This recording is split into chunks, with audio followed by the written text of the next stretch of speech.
Hey, Maguire. What do you want to know?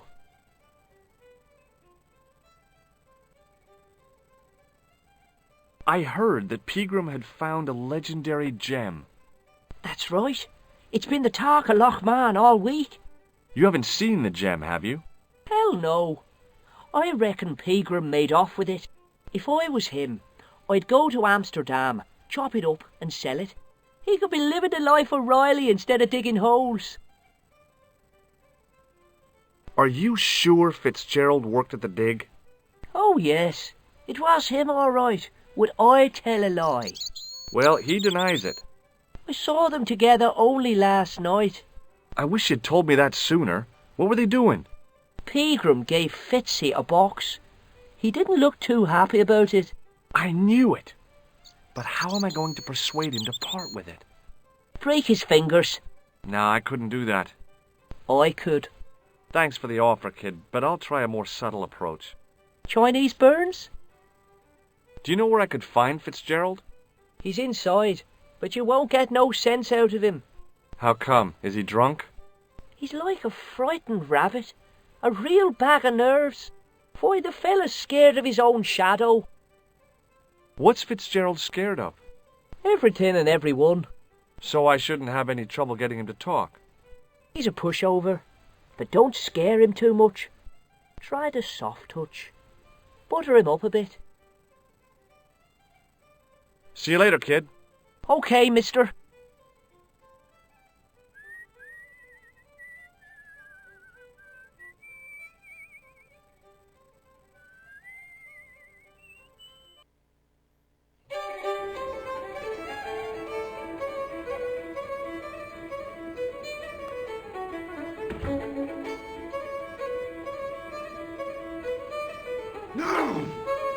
Hello.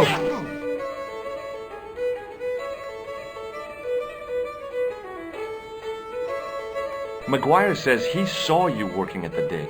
What's more, he saw you talking with Pegram.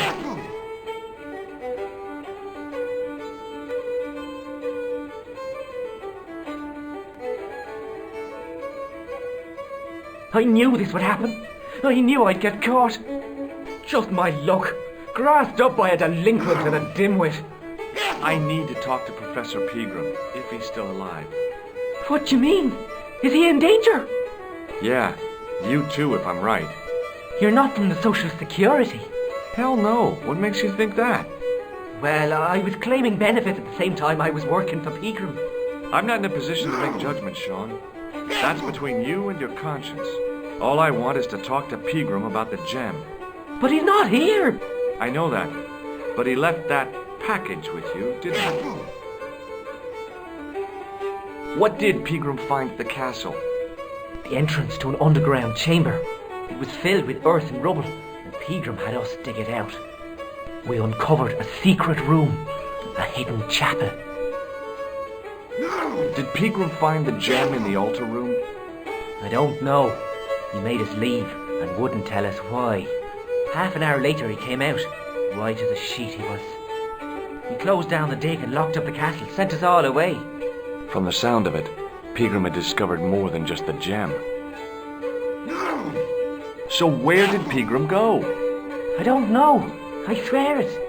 He came to see me early this morning. Said he was leaving.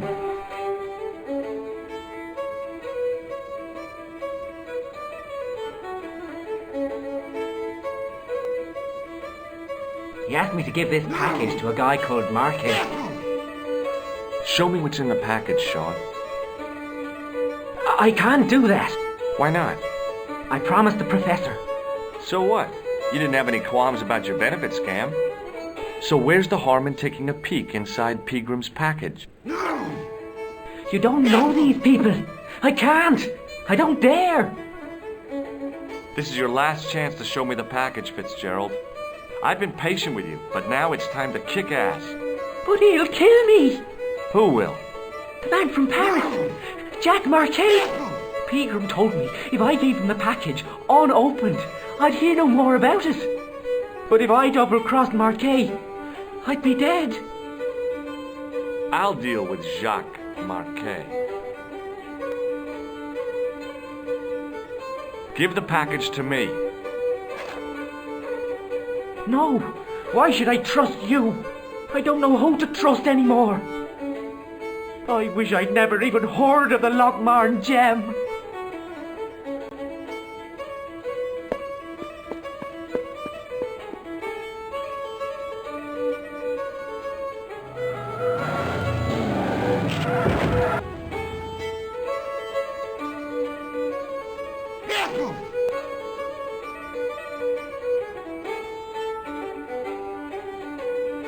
Hey, I just seen a big red... Get out of here, Maguire. Come back when you're old enough. What's the lad howling about? A big red sports car. Sean Fitzgerald's been runned over. Get out! Noisy little tyke. Maybe you should send out some medicinal brandy maker. Oh, yes? And who's going to pay for it?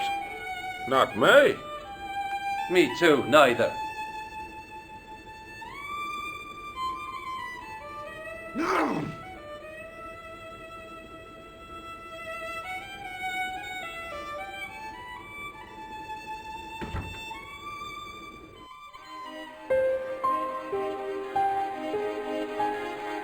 I was telling the truth about Fitzy, mister. Okay, calm down.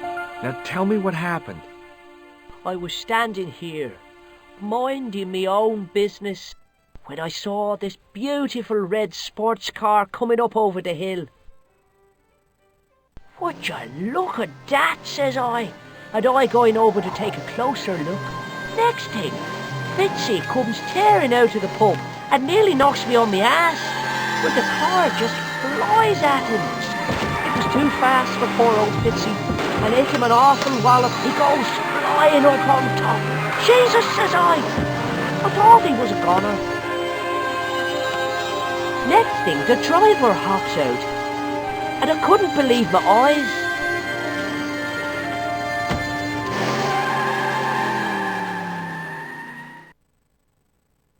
He was dressed like a bloody pixie.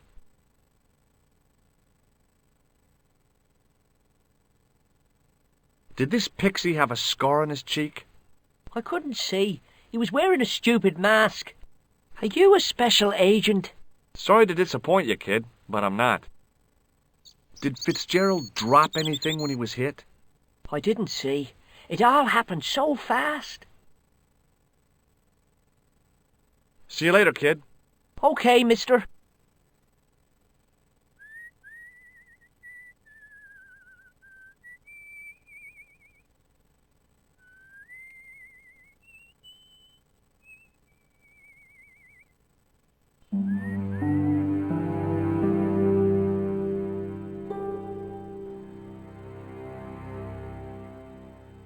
Hi. It's me again. So I see. What now?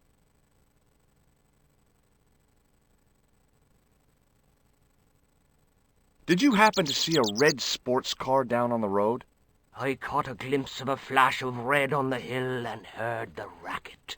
Sure, it was an awful noise. A sports car, you say? A Ferrari, to be exact. A racing car? And what was it doing here? The poor fella must have been lost. The driver of the Ferrari was involved in an accident. Is that so? Yeah, he knocked somebody down outside the bar. What an idiot! How could a thing like that happen? He was traveling too fast. So fast, he ran right under the car? I mean, the car was traveling too fast. But you'd have thought the idiot could have heard it coming. Maybe you know the guy who was hit by the Ferrari. His name is Sean Fitzgerald. Oh, I know him all right. That's me nephew, the idiot responsible for the stacking of my hay cart. Was he killed by the car? Oh, no, but he has been abducted. Well, that's a relief now. Aren't you going to look for your nephew? What for? From what you say, it's too late. Well, you could report the matter to the police. Better not. Besides, what could they do? Well, they could mount a search. They have only the one bicycle between them. In a question of superior acceleration, I put me money on the Ferrari. I think you ought to know exactly what Sean has gotten himself into. I'm not sure I want to know. But you're his uncle, his own flesh and blood. You're right, but what can I do? If I'm not here to guard it, some idiot might try to climb the haystack. What a moral dilemma. Stay here and guard this potentially lethal agricultural construction, or to go off in search of the prodigal nephew, the very man responsible for said hazard? It'll need some thinking about. Why, there's no problem. You're right. Why didn't I think of it before? We'll demolish the haystack. You don't have to demolish the haystack to go look for Sean. I'll stay here in your place and warn anyone who's silly enough to climb it. Marvellous. I think I should start me inquiries at the bar.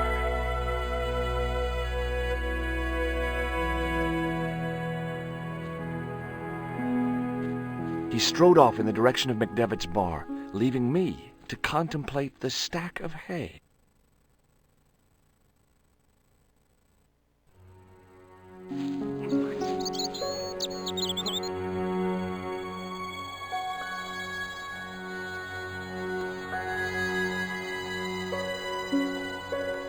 The stack of hay stopped, short of the top of the wall. Even if I stretched as far as I could, the wall was out of reach. What I needed was a slice or two of Alice's Wonderland.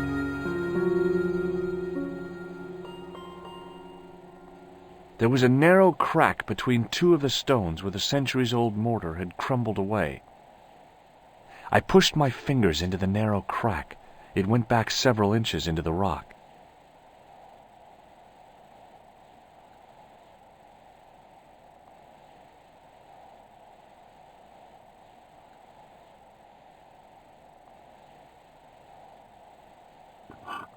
I inserted the end of the lifting key in the mortarless crack and gave it a firm shove. It remained lodged in the wall, jutting out to form a step.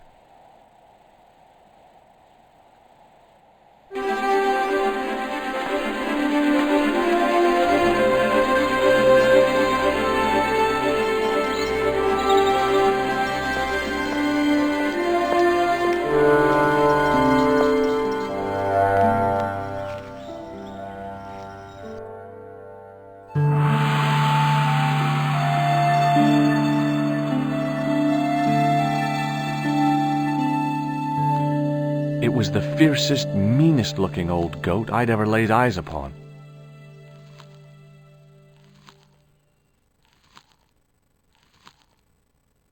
Hey, Billy. The animal fixed on me with an evil glare. Behind the malice and resentment, there was a cool intelligence. How you doing, boy? I felt as threatened as I'd been by the assassin and his goons in Paris. It was a rusted piece of iron, maybe part of a plow or something.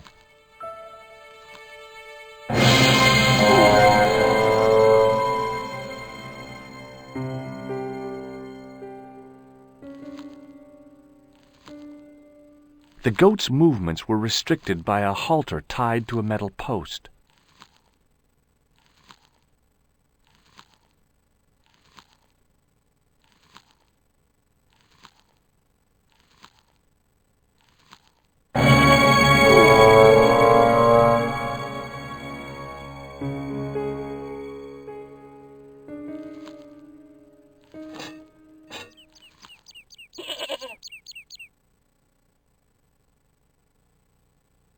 The rope by which the goat was tethered had become tangled on the old plowshare.